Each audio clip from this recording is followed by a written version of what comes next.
El sistema urbano tradicional ha sufrido diferentes cambios impactado por el crecimiento de las ciudades y sus poblaciones. Obedeciendo a estos cambios se han implementado los sistemas masivos de transporte en Colombia.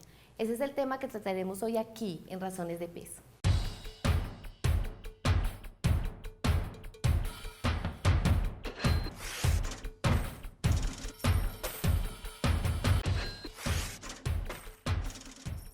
Soy Ana María, presentadora de Razones de Peso, el programa de la Universidad Cooperativa de Colombia, donde tratamos temas de economía solidaria y otras alternativas económicas.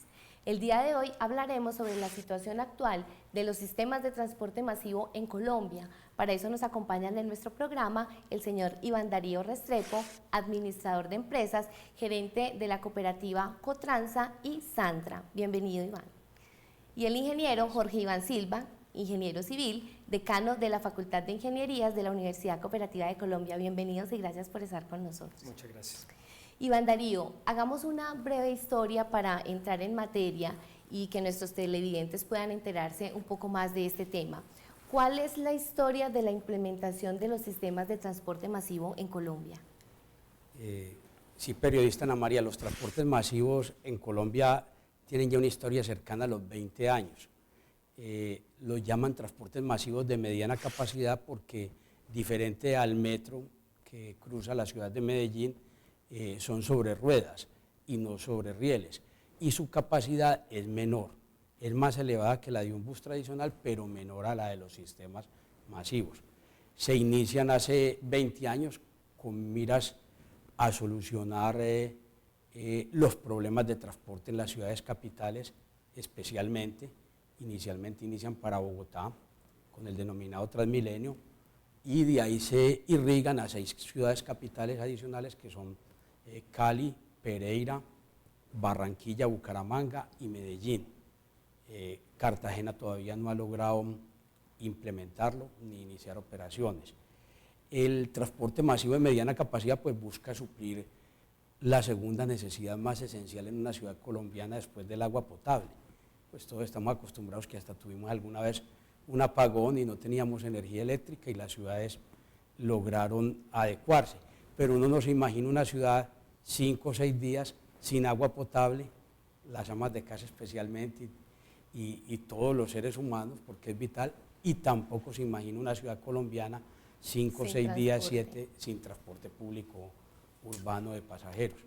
Inician con ese proceso, se crean el Consejo Nacional de Política Económica y Social crea unos denominados documentos COMPES que trazan la política en materia de transporte, y esa política buscaba 5 cosas esencialmente: mejorar la movilidad y la calidad del servicio, disminuir la accidentalidad vial, disminuir la contaminación. Se decía, como vamos a trabajar con vehículos, buses articulados y buses de gran capacidad, 160 pasajeros, 180 pasajeros, pues va a haber menos contaminación, disminuir el costo al usuario.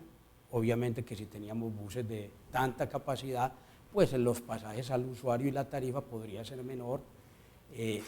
Disminuir la congestión, tendríamos mucho más vehículos, muchos más pasajeros en un solo vehículo, y por eso tendríamos menos procesos de congestión y de contaminación.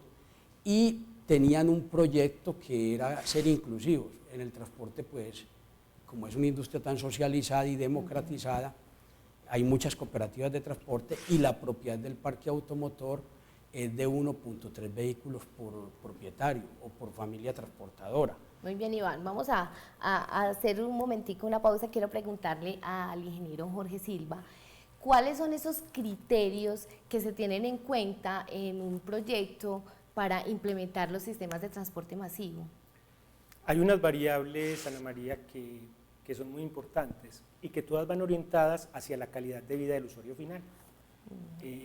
La primera sería el tiempo de movilización, cómo impactaría el tiempo antes y después de la implementación del sistema masivo de transporte. El segundo sería el confort, cómo va más cómodo, antes o después. Y ese tiene una cantidad de asociados entonces está a la velocidad que vaya, la seguridad, factores etcétera. que influyen dentro de estos transportes. Muy bien. Iván, voy a dejarle una pregunta ahí para que la vaya pensando, enseguida me la responde. ¿Cuáles son las personas responsables de aprobar o reprobar la implementación de un sistema de transporte masivo? Vamos a hacer un pequeño corte y ya venimos con este tema.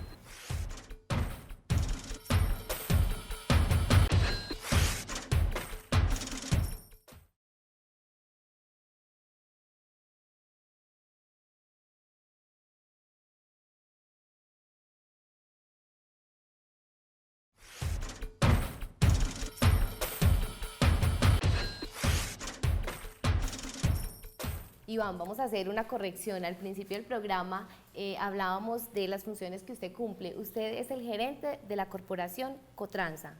Presidente de la Corporación de Transportadores de Antioquia. Que a veces hay como confusiones entre corporación y cooperativa. Muy bien, gracias por la aclaración. Antes del corte estábamos hablando, y le dejé ahí para que pensara la pregunta, ¿cuáles son las personas responsables de aprobar o reprobar un proyecto de transporte masivo? Los proyectos de transporte masivo pues tienen recursos, el 70% de los recursos son del orden nacional, entonces estaría el Ministerio de Transportes y el Departamento de Planeación Nacional como responsables de la aplicación de esos recursos, y a nivel local, constitucionalmente, los municipios, a través de sus secretarías de movilidad y de la alcaldía, son los responsables de aplicar el otro 30% que siempre se ha hecho para infraestructura. Entonces, el ministerio a nivel de la nación y a nivel de los municipios, las secretarías de movilidad y las alcaldías. Muy bien. Jorge, ¿cuál es el significado que tiene para Colombia, para su población, la implementación de un sistema de transporte masivo? El significado muy orientado hacia el objetivo que se tiene, es buscar una mejor calidad de vida en los usuarios, es buscar una reducción en niveles de contaminación, es buscar una reducción en tiempo, es buscar que finalmente el usuario tenga más confort en sus desplazamientos para sus actividades cotidianas. Muy bien. Desde la implementación de un proyecto tenemos pros y contras, ¿cierto? ¿Cuáles son las principales problemáticas que se han vivido con la implementación de estos sistemas de transporte masivo? Se ha generado grandes problemáticas porque esos 5 o 6 puntos que se buscaban al principio desde planeación no se han logrado. En Colombia hay más accidentalidad ahora que la que existía hace 15 años cuando inició operaciones el Transmilenio en Bogotá. En Colombia hay más muertos en accidentes de tránsito, en Colombia hay más lesiones incapacitantes y de invalidez en estos momentos. La contaminación ha crecido. Este sistema buscaba dignificar el transporte y disuadir al usuario de utilizar los medios de transporte individual, o sea, el automóvil particular y las motos. Pero asombrosamente y paradójicamente en estos momentos hay mucho más motos circulando y hay muchos más particulares circulando. Entonces casi todos los aspectos que plantearon los sistemas denominados en principio Transmilenio o de transporte masivo de mediana capacidad se han ido al traste. La tarifa tampoco ha bajado. Se decía pues que un bus de 160 pasajeros que realiza un viaje de más de 300.000 pesos a plena capacidad, pues debía disminuir la tarifa, por cuanto una buseta solamente lleva 50.000 pesos de flete, si fuéramos a decirlo, o de viaje. Y más sin embargo, estas economías de escala que se predicaron con los transportes masivos no se reflejaron hacia el usuario. Bien. No están las tarifas. Sin embargo, Iván, sería interesante que evaluáramos en este momento las variables que se tuvieron inicialmente. Me explico, mirar exactamente cómo va la congestión, si hubo reducción en los niveles de contaminación, cómo han sido los tiempos de desplazamiento de los usuarios, a qué velocidad están yendo, si han surgido sistemas paralelos de transporte, en este caso los colectivos, cómo ha sido el incremento de las ventas y usabilidad de las motos, y ver esta situación, si ha sido el impacto que se esperaba o cómo ha sido, pero sin medirlo en tan poco tiempo no podríamos Muy bien, ahí digamos que ahorita hablaremos de ese tema sobre el papel de la investigación y en las universidades. Vamos a ver una nota que preparamos del sistema de transporte masivo en Colombia. La historia del transporte público en el área metropolitana se escribió a partir del surgimiento de la ciudad de Medellín como metrópoli central y las nuevas necesidades de sus habitantes, quienes luego de la utilización de antiguos medios como el ferrocarril en 1875 y el tranvía en 1921, abrieron sus puertas a otras formas de movilización. En los años 50 comenzaron a transitar los buses por la ciudad, respondiendo a las necesidades de la población en aumento. Luego, en 1995 se inaugura el metro para la ciudad y primero en el país, implementando un nuevo sistema integrado que ha modificado notablemente la forma de movilización en Medellín. Este sistema se amplió en el año 2004 con el primer Metro Cable y unos años más tarde, en el 2011, el sistema se fortalece con el Metro Plus, cuyos buses articulados promueven economía y comodidad. Para el 2015 se tiene como proyecto aumentar el sistema integrado Metro y así continuar avanzando de acuerdo a las nuevas dinámicas de la ciudad. Estamos hablando del sistema de transporte masivo y su implementación en Colombia. El señor Iván nos contaba un poco de cuáles eran esos objetivos que se tenían inicialmente de unas problemáticas que se han planteado. Jorge, desde la academia, desde las universidades, ustedes, por ejemplo, desde la Facultad de Ingeniería, ¿cómo pueden aportar a la investigación para poder, entre el gremio del transporte, el sistema de transporte masivo y la academia, la universidad, plantear soluciones a todos estos inconvenientes? Ana María, nosotros no podemos plantear soluciones. Nosotros lo único que vamos a hacer es una medición de variables que finalmente darían unas conclusiones a estos pocos meses de implementación que lleva el sistema de transporte masivo. ¿Cuáles serían las variables que se estarían midiendo? Las variables que te anoté antes del corte, que eran los tiempos, que eran las velocidades, que era el confort, que era la seguridad. Entonces serían las variables técnicas. Las facultades de ingeniería tienen que medir estas variables técnicas para determinar antes y después cómo ha sido el impacto. Sin embargo, las facultades no están viciadas, no tomamos una posición de esta es de juez, sino una medición técnica de variables. Pero que sirve como suministro, sí, claro, para esas alternativas, digamos, de es solución. una investigación más de carácter cuantitativo para una posterior investigación de carácter cualitativo que lo que mediría sería calidad de vida. Muy bien, les quiero preguntar a los dos por qué esas diferencias de implementación y de dificultades de los sistemas de transporte masivo entre las ciudades. Es diferente una problemática en Bogotá a una problemática, por ejemplo, en la ciudad de Medellín. Yo pues diría que este sistema que inició en Bogotá con el Transmilenio, copiado de otro sistema y de otra cultura, que es la cultura de Curitiba en Brasil. La ciudad de Curitiba fue la pionera en estos procesos, pero Curitiba fue una ciudad que no se desarrolló el sistema para la ciudad, sino que la ciudad se desarrolló para el sistema.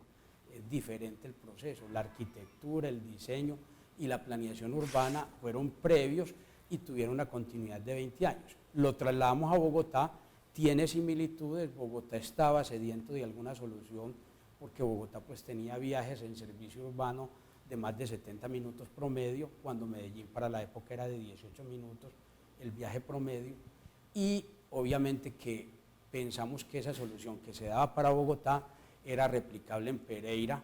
Primer error, porque Pereira es una ciudad muy pequeña, sí, y muy diferente a Curitiba y a Bogotá. Después lo trasladan a Cali, no dio la medida. Esta semana pues mostraba la televisión visto situaciones el MIO en una grave crisis, al punto de una zonada total que nunca se dio cuando el sistema de servicio era con buses y busetas, y se ha ido trasladando. Medellín, la topografía es muy diferente y nosotros teníamos metro.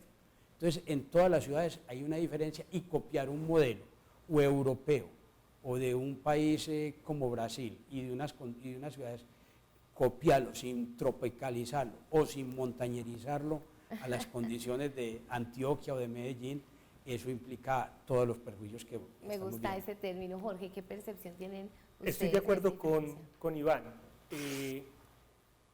pero le agregaría una, que es la cultura.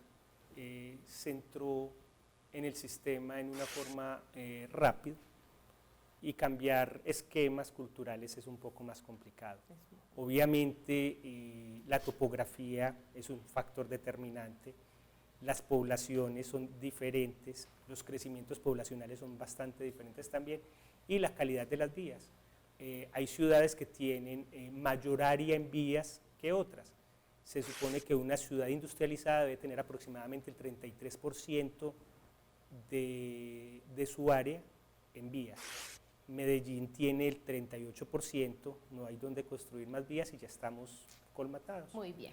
Tenemos diferentes problemáticas y esperamos que ahorita en el desarrollo de la conversación podamos discutir algunas posibles soluciones. Vamos a hacer una pequeña pausa y ya regresamos con este tema.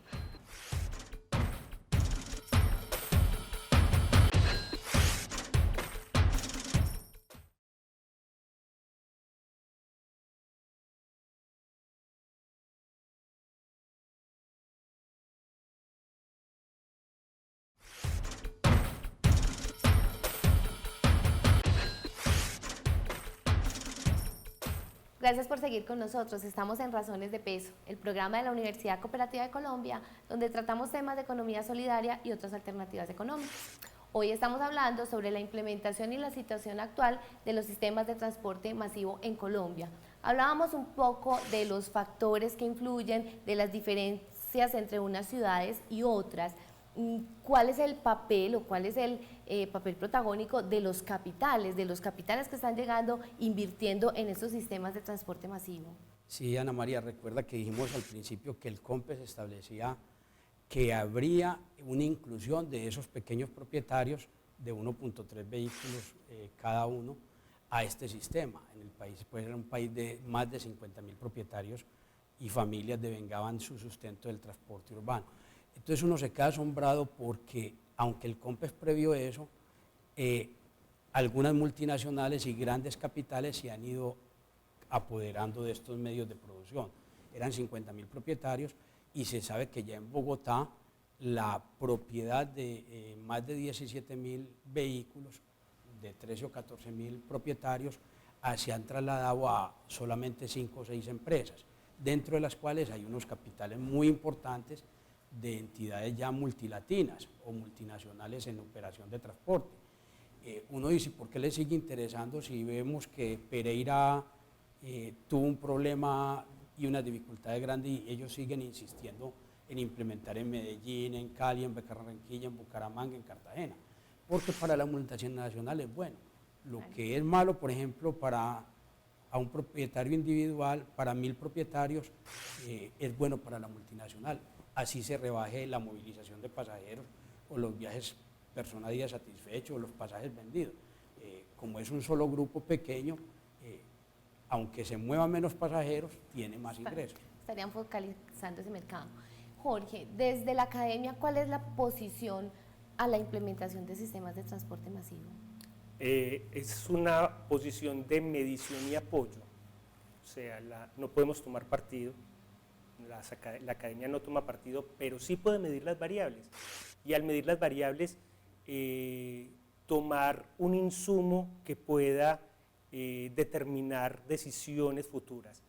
Estas mediciones tienen que ser, como lo he dicho reiterativamente, de carácter técnico. O sea, la posición nuestra siempre es medir. Pero es que medir y dar datos, eso ya es no tomar partido, pero sí por lo menos evidenciar una problemática. Para nosotros es bienvenido que la academia divulgue lo que los gremios, sin la capacidad técnica ni investigativa que tienen universidades tan grandes como la Universidad Cooperativa de Colombia, puedan hacer. A veces nosotros somos como San Juan Bautista en el desierto, diciendo esto está equivocado, y más sin embargo, como el poder de los grandes inversionistas y los capitales es tan grande, no tenemos posibilidad de que se hagan las mediciones. Entonces, bienvenido que la academia... podemos alianzas estratégicas ahí. Iván, para concluir y redondear ya nuestro programa, ¿cuáles son esas posibles soluciones muy concretas a las dificultades de la implementación de sistemas de transporte masivo? Vea, la gran diferencia es que el transporte es flexible y aquí se está contratando monopolios. Para los sectores de Medellín se dividieron en 8 cuencas que denominan, y se vuelve un monopolio. Ayer veíamos por la televisión local de que en Palos Verdes, en la estación Palos Verdes del Metro Plus, había un motín de la gente protestando, un plantón, porque no les llegaban los vehículos. Y no les llegan los vehículos es porque se cambia el modelo.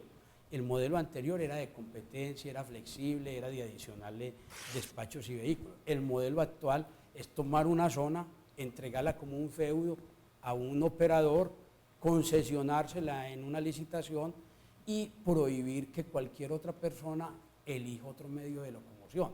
O sea, este modelo perjudica al transportador anterior, pero también perjudica al usuario porque le quita todos los medios de transporte colectivo diferentes al que diseñó alguien, bien o mal. Yo digo que aquí fueron más mal diseñados que los cálculos que se hicieron para el edificio Space, que se cayó. Y en el país... No profundicemos sobre ese tema. Esperamos entonces que puedan generar y gestar soluciones a esta problemática. Agradecemos a nuestros invitados, Jorge, Iván, muchas gracias por estar con nosotros y a ustedes, nuestros televidentes. Recuerden que este es Razones de Peso, el programa de la Universidad Cooperativa de Colombia.